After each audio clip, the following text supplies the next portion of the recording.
An update on the Han Solo kit I'm working on. I airbrushed first kind of base layers of it. And I'll go through here and show you guys different things that I've done to it. You can see he's kind of brown right now, but we'll fix that up here, trying to build it up with the different layers. A little bit at least. The feet, we'll start there. I started with the black primer, and that's what the whole thing was base coated in, and then I just kind of dusted the shoes a little bit.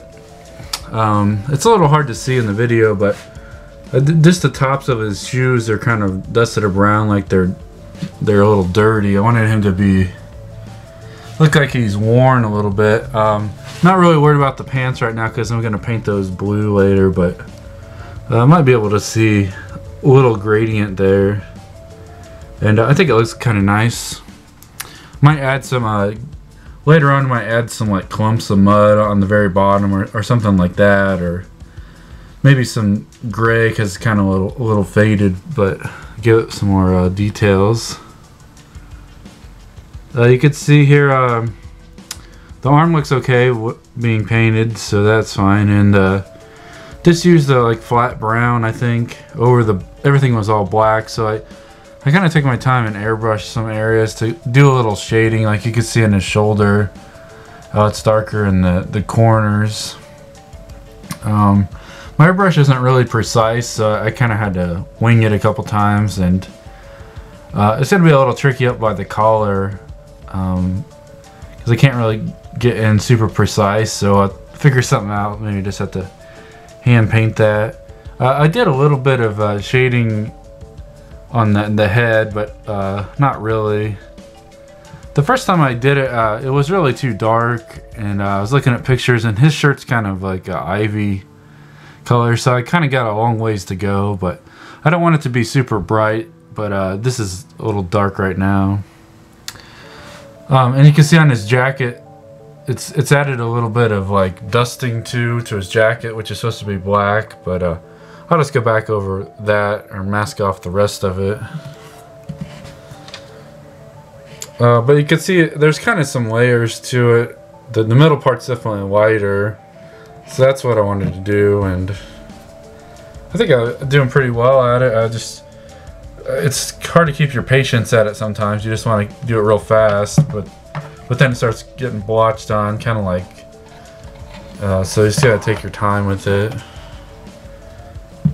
But I think it's going pretty well. I'm gonna paint the hands a different color too, but this brown's a good start to it.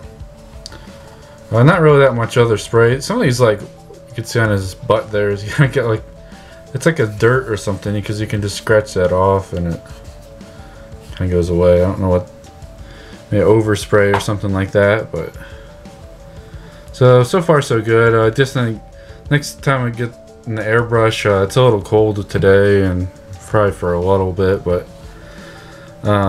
just gonna go with use that brown mixture I was working on, and then just adds a little bit of white to it, or white or tan, to build it up even more. But I kind of want him to look like a little worn out, not really super new looking. And but it's a lot of fun. It's fun to start painting it and see how it's going to. I like this kind of faded effect too on the jacket. I think in the movie it looks like his overcoat vest is black in the first movie, and then his pants appear to be kind of like a dark navy blue. On some pictures it kind of looks more black, but I guess it's kind of a dark blue. So I'm just kind of going off to the first movie and making them look that way, I guess. You can see that fold there on the back of the jacket. When you paint it, it looks really noticeable there, a little odd. But that's just an update on the painting of the Han Solo figure so far. Excited for it to be warmer outside so I can do this more often.